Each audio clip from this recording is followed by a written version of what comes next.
Et nous sommes de retour au plateau pour la suite de cette émission. Nous abordons notre deuxième sujet. Nous parlons de la Côte d'Ivoire, ou plutôt de la CEDEAO, ainsi de suite.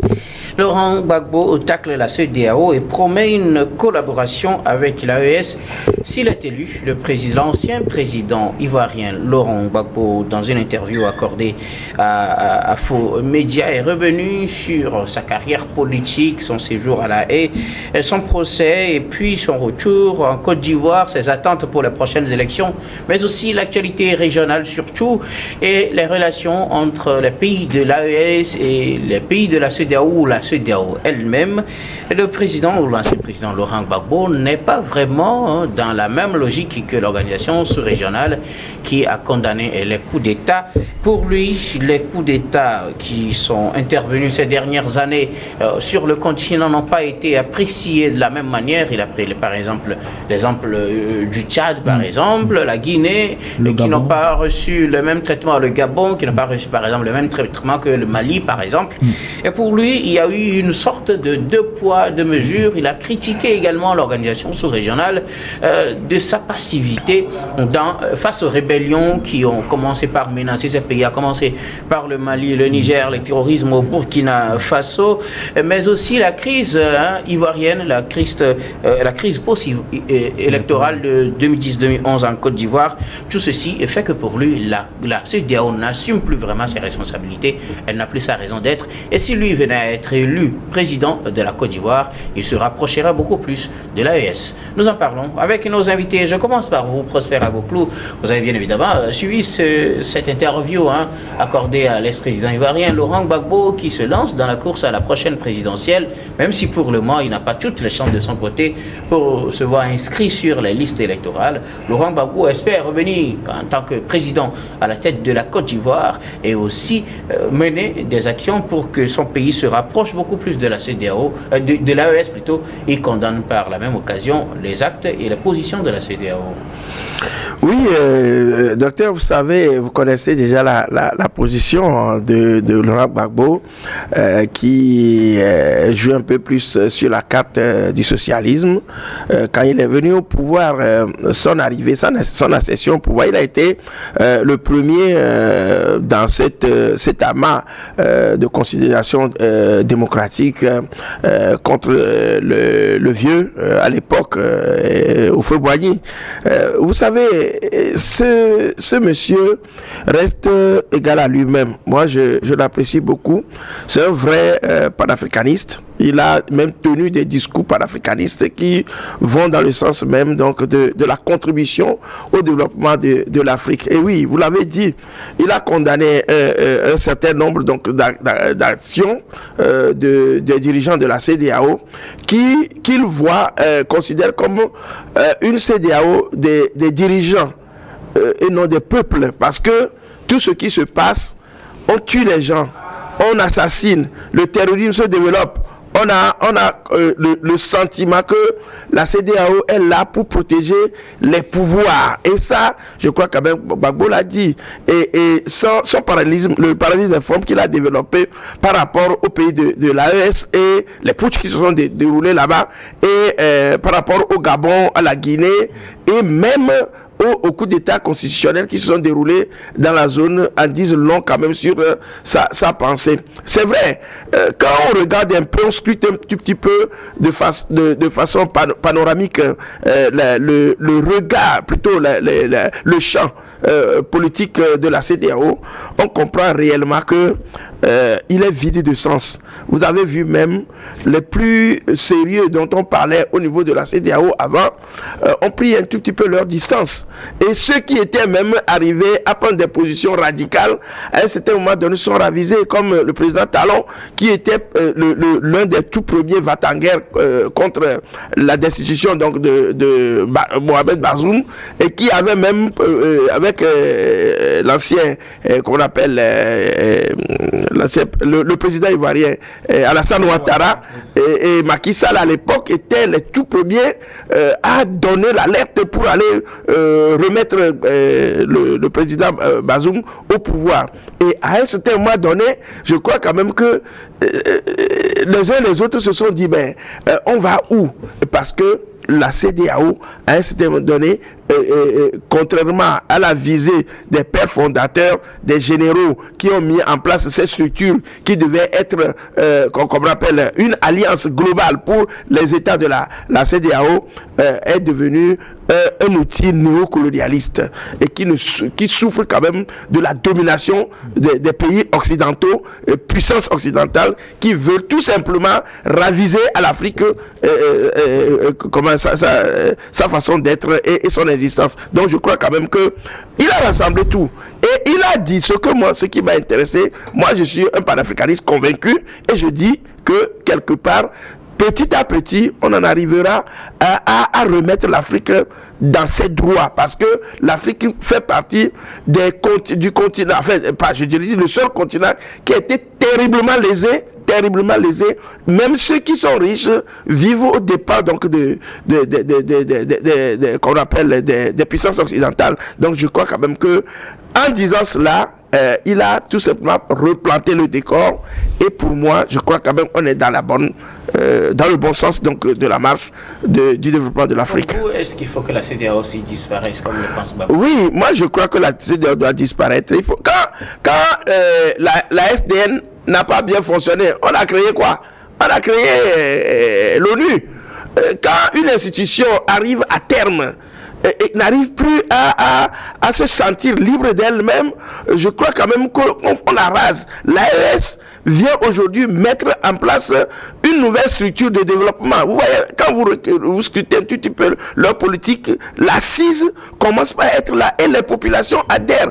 On a besoin de l'adhésion des populations et non du consentement des puissances. Si c'est les puissances qui vont le dire, c'est parce qu'ils vont dans leur intérêt, ils cherchent leur intérêt. Donc je crois quand même que ce que vient de dire le président Gbagbo coïncide avec l'idéal des anciens. Je crois quand même que c'est vrai qu'aujourd'hui, on a beaucoup de panafricanistes qui s'expriment. Il y a les radicaux, il y a les modérés, mais à l'origine, il y avait des pères fondateurs. Et je crois quand même que c'est dans cette lignée que s'inscrit Gbagbo aujourd'hui. Et il le dit, il faut dire les choses franchement. Vous pensez que Gbagbo s'inscrit dans la lignée des pères fondateurs, puisque vous imaginez un père fondateur venir casser ce qu'il a construit? Bon, qu'est-ce que les pères fondateurs ont construit et ils ont détruit? La CEDEAO. Je dis, c'est que l'instrument, la CEDEAO n'a plus sa quintessence. Parce qu'à l'époque, il y avait la libre circulation des biens des personnes. Oui, la libre circulation. Oui, la libre circulation des biens des personnes. Est-ce que vous pensez? Oui, je sais que les gens profitent sur le dos de la CEDEAO. Ils gagnent des millions. Ils gagnent, ne serait-ce que pour une réunion de la CEDEAO. Les gens gagnent beaucoup. Je ne refuse pas. Chacun va défendre ses intérêts. Mais moi, je dis, est-ce que la libre circulation des biens des personnes est consentie dans la CEDEAO? Non. Vous voulez traverser la frontière du Ghana, vous payez. Alors que le visa Schengen donne quoi? Le visa Schengen en Europe, ça donne quoi? Chacun passe librement. Mais on n'a pas laissé la main. Et au cours des réunions de la CEDEAO, vous allez voir que des Occidentaux assis, alors que nous ne participons pas à leurs réunions. Donc je dis quelque part que la CEDEAO est embrigadée, emprisonnée. Et c'est ce que Gbagbo est en train de dire. Nous aussi, moi aussi je l'ai constaté. Et je dis, on peut restructurer la CEDEAO d'une autre manière. Et on peut changer même le nom d'une autre manière, comme on a fait pour la CSDN qui est devenue l'ONU aujourd'hui. Merci beaucoup à vous, Prosper Agbo-Clou. Kokovi Availi Abassa, on a suivi, comme je le disais, cette interview de l'ex-président ivoirien Laurent Gbagbo. Vous avez compris sa position. Pour lui, la CEDEAO ne fait plus vraiment son travail. Elle a été inefficace dans la crise post-électorale en Côte d'Ivoire. Elle a été inefficace face aux avancées des rebelles dans les pays du Sahel. Elle est inefficace dans l'avancée du terrorisme. Elle est inefficace dans le traitement des coups d'État. Et donc, elle n'a plus sa raison d'être. Si Laurent Gbagbo est réélu président en Côte d'Ivoire, il ferait tout pour que peut-être la Côte d'Ivoire se rapproche beaucoup plus de l'AES. Le président Gbagbo, l'ancien président ivoirien, c'est un historien qui, à chaque fois que vous lui posez une question, il cherche sa réponse dans l'histoire pour vous ramener dans un présent. Et quand vous suivez bien, vous avez bien suivi ces échanges avec Alain Foucault, vous voyez que c'est une grande personnalité qui résonne à travers des actions factuelles. Il avait commencé par la crise, la rébellion au Nigeria, Boko Haram. Effectivement, les gens n'ont pas pu trouver solution pour Boko Haram jusqu'alors, et le Nigeria croupit toujours sur les affres des éléments de Boko Haram au Nigeria. Il a parlé des autres crises, il a évoqué la rébellion, il a évoqué le cas même de la Côte d'Ivoire. Et ce sont des choses factuelles qui permettent aujourd'hui de faire un bilan d'une manière ou d'une autre de la CEDEAO. Mon vis-à-vis avait parlé aujourd'hui de SDN qui est devenu plus tard l'ONU. Il faut parler de l'OUA aussi qui est devenu entre-temps l'Union africaine. Donc ce sont des éléments quand même qui nous permettent aujourd'hui de dire que quand ça n'avance pas bien, il faut changer les choses. Le président Gbagbo n'est pas allé loin en évoquant le fait que la main qui donne contrôle. C'est vrai que nos budgets souvent sont financés à l'extérieur, même le budget de fonctionnement de la CEDEAO est financé souvent par d'autres organisations extérieures. Et là, vous voyez complètement que, tel qu'il a dit, une réunion de la CEDEAO, il y a des Occidentaux qui sont présents. Ça peut être des consultants, mais ça peut être aussi des gens qui sont là envoyés par les donateurs pour essayer de suivre la façon dont l'argent est bien géré. Donc la main qui donne va toujours contrôler. Est-ce qu'il faut trouver une solution? Oui. Et c'est ce que le président Laurent Gbagbo dit. Et il va très rapidement en disant qu'il faut trouver une solution à travers la monnaie. Que la monnaie soit quelque chose qui nous réunisse. Et c'est quelqu'un qui avait commencé par mise en pratique cette monnaie nationale déjà au niveau de la Côte d'Ivoire, quand les banques européennes ou les banques étrangères avaient été fermées sous l'injonction de quelqu'un au moment de la crise. C'est ce qui lui a valu aujourd'hui le procès de braquage de la BCEAO. Et là, c'est quelqu'un qui avait voulu quand même une monnaie de la Côte d'Ivoire.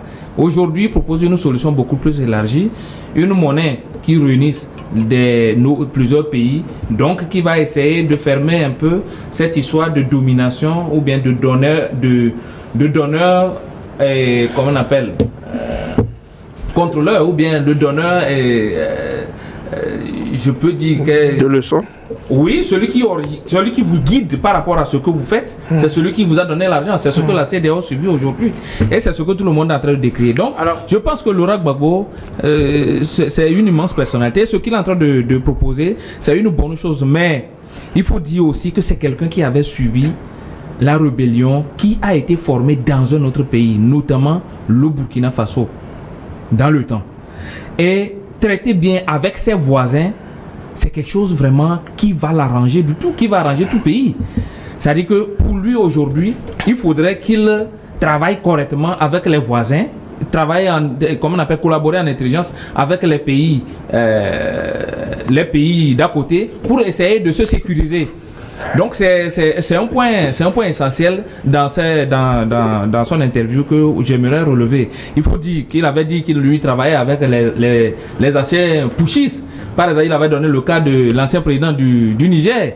Donc, aujourd'hui, Lassana Conté, je vous l'ai dit, aujourd'hui, il est prêt à collaborer avec les autres chefs d'État qui sont aussi des putschistes ou qui sont venus au pouvoir par des moyens tordus. Pour lui, c'est qu'il faut traiter avec les voisins pour qu'ils soient en sécurité. Je pense que c'est l'objectif. Oui, mais est-ce que ça se limite à cela? Quand on pense que, parce que la CEDEAO n'a pas réglé ses crises et que la CEDEAO doit disparaître, est-ce la solution selon vous? Selon moi, la CEDEAO disparaisse comme il le pense. Selon moi, la dissolution de la CEDEAO n'est pas une solution. La solution, elle est simple. Reformons la CEDEAO, trouvons des choses qui nous réunissent. Professeur, le cher ami Prosper l'a dit tout de suite, pour aller au Ghana, vous devez payer 5 000 à la frontière du Ghana. C'est pas formel. 5 000, c'est formel. Alors pas du tout. Non, pas du tout. C'est formel, pas du tout. C'est pas. Non. Cette année 2024. En tout cas, c'est vous, votre expérience. Excusez-moi. Parce que moi, j'ai pas fait la même expérience que vous, si vous plaît. Excusez-moi. Je sais comprendre l'argent, mais en tout cas, bon, continuez. Si vous utilisez la carte d'identité nationale, vous payez 2 000 francs. Vous utilisez le passeport togolais, passeport ordinaire togolais, vous payez 5 000 francs à la frontière du Ghana. Cette année 2024, j'ai fait plus de 5 voyages à Accra et on t'impose ça. Si tu ne peux même pas parler, on te dit de retourner. Et si vous utilisez la carte d'identité nationale, attendez-vous bien que sur la route, il y a des gens qui vont vous croiser. l'immigration qui vous prend encore de l'argent. Donc si vous payez 2000 parce que vous avez utilisé la carte d'identité, allez-y devant, vous verrez comment on va vous croiser encore sur la route. On va vous escroquer encore sur la route. Et vous ne pouvez même pas parler. On vous demande de retourner carrément. Donc nous sommes dans une CEDEAO dont tout le monde n'applique pas les mêmes règles. Donc c'est une situation vraiment qu'il faut vraiment réformer. Donc il faut réformer la CEDEAO complètement. Merci beaucoup. À vous, Kwakovi Abaïli Abassa. Eric Johnson nous avait suivi également cette interview de Laurent Gbagbo. Il est revenu sur plusieurs situations. Plus d'une heure, ils ont parlé de l'actualité, de tout. Mais pour ce qui nous concerne, c'est la relation de la CEDEAO avec l'AES et aussi sa vision pour son pays quand il sera élu, notamment le fait de se rapprocher des pays de la CEDEAO, contrairement à la position actuelle la position de l'actuel président Alassane Ouattara. Pour Laurent Gbagbo, il faut réformer carrément la CEDEAO. La CEDEAO n'a plus sa raison d'être. Il faut la réformer carrément. Et s'il lui devenait président, il va se rapprocher plutôt des pays de l'AES. Oui, Laurent Gbagbo, il a été président de la Côte d'Ivoire. Il a été membre de la CEDEAO. Il sait de quoi il parle. Sauf que, personnellement, je continue par croire que la CEDEAO est un bel instrument sous-régional que nous devrons, en tant que citoyens de la communauté, soutenir, porter et véritablement faire les choses pour que les objectifs assignés à cette organisation-là puissent être atteints. D'abord, je fais observer que très souvent, les gens parlent de la CEDEAO sans chercher à comprendre les mécanismes de fonctionnement de la CEDEAO.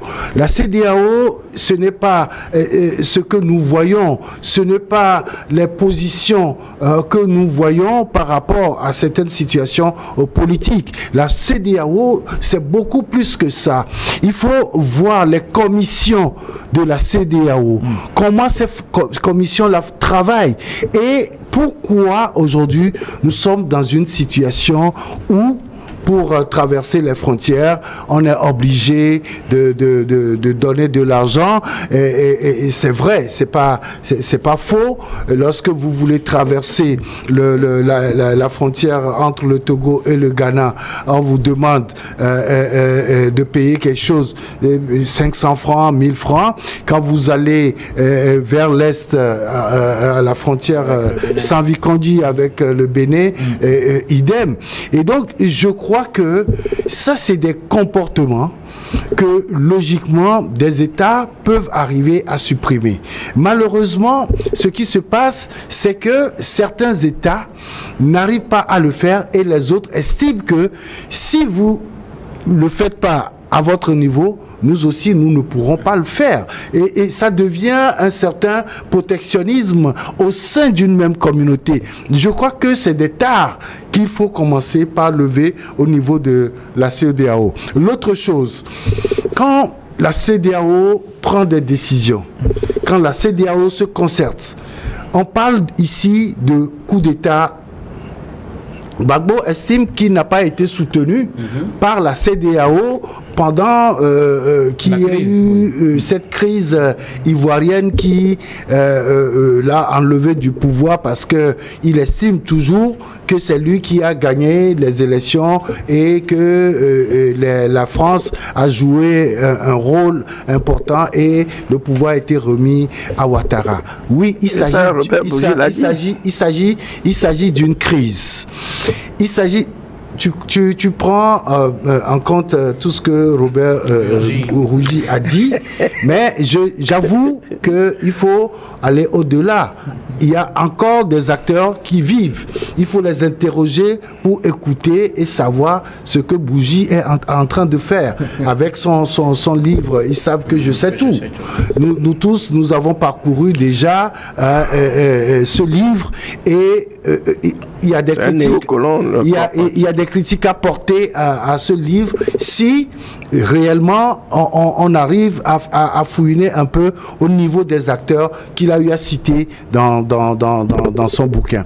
Alors je continue en disant quand même que Gbagbo estime que la CEDEAO ne l'a pas soutenu. Par conséquent, il faut que la CEDEAO disparaisse. Non. Je crois que en tant que responsable politique, tenir ces propos-là, c'est une fuite en avant. Parce que quand il était chef de l'État, il était de ceux-là qui n'ont jamais accepté un coup d'État dans un pays tiers. Je prends le cas de la Guinée-Bissau, je prends le cas de la Gambie, je prends le cas de la Guinée équatoriale et tout. Gbagbo était de ceux-là qui ont farouchement lutté contre l'arrivée au pouvoir des militaires. Et donc, je crois qu'aujourd'hui, s'il prend cette position, c'est juste par rapport à ce que lui, il a eu. C'est vrai. Ce qu'il a vécu la CEDEAO de l'avoir pas soutenu, donc il condamne toute la position de la CEDEAO selon vous? Non, je dis oui, c'est ça, c'est la réalité. Et quand nous tous nous avons suivi cette interview, mais c'est ce qu'il veut, il semble dire à travers cette interview. Donc, vous savez, c'est des politiques. Mais dire que la CEDEAO doit être totalement... sa raison d'être, en fait. Non, ce n'est pas logique pour un responsable politique de parler ainsi, parce que la CEDEAO, j'avoue que d'autres organisations viennent vers la CEDEAO pour voir comment cette organisation arrive à avancer malgré les difficultés. Politiquement, la CEDEAO peut se reprocher beaucoup de choses, politiquement. Néanmoins, lorsque la CEDEAO prend des décisions, c'est toujours en concertation. Et c'est pas un chef d'État de la CEDEAO qui prend seul une décision, mais c'est toujours en concertation avec les autres. Les positions de la CEDEAO, on les connaît vis-à-vis de ce qui se passe comme coup d'État et autres. Et je vais peut-être chuter là par rapport à l'AES. Gbagbo dit aujourd'hui qu'il va collaborer avec l'AES. Tout le monde est prêt à ce que la CEDEAO collabore avec l'AES. Quand vous êtes citoyen de cette communauté, vous ne pouvez jamais accepter qu'il y ait certains pays qui se mettent carrément à l'écart de cette organisation. Parce que, comme on le dit, quand vous êtes ensemble, vous êtes forts. Et je crois que c'est de ça il s'agit. Collaborer avec l'AES est une très belle idée, à mon avis, mais écarter la CEDEAO, dissoudre la CEDEAO, je crois que c'est pas un acte, des propos politiques dignes d'un chef d'État. Merci beaucoup à vous tous. Des réactions, mais rapidement, quelques secondes, puisque le temps est quand on va ça. Oui. Ma première réaction, c'est de dire que le président Laurent Gbagbo, dans son interview, n'en veut pas la CEDEAO parce que la CEDEAO ne l'a pas soutenu. Il avait commencé par le problème du Nigeria, Boko Haram, qu'il avait cité comme exemple. La CEDEAO n'a pas trouvé de solution pour le Nigeria. Alors que c'est au Nigeria que le siège même de la CEDEAO est implanté. Ça, c'est un fait factuel. Quand vous prenez par exemple la rébellion qui avait commencé au niveau du Sahel, au Mali, qui s'est métastasée dans les autres pays, il est clair que la CEDEAO n'a pas pu trouver une solution. Je ne dis pas que la CEDEAO ne fait rien de bon. Loin de là. Non, la CEDEAO écoutez, vous ne pouvez pas... Non, parce que quand vous parlez comme ça, c'est comme si la CEDEAO n'intervient pas dans cette crise. Et je vous dis que c'est faux. Par rapport au djihadisme, au terrorisme dans le Sahel, la CEDEAO a débloqué plus de 100 milliards de francs. Et ça a servi à quoi? Mais attends, ça a servi à quoi? Mais attends, mais il faut trouver des solutions. Trouver des solutions. Ce ne sera pas dans un cadre unique de la CEDEAO. Oui, il ne faut pas l'oublier. Parce que vous avez... Laissez-moi boire facilement. Non. Très rapidement. Que la CEDEAO finance un État pour lutter contre la rébellion. C'est pas un État. Ok, finance une organisation pour lutter contre la rébellion dans un pays, c'est un fait. Le résultat, c'est quoi?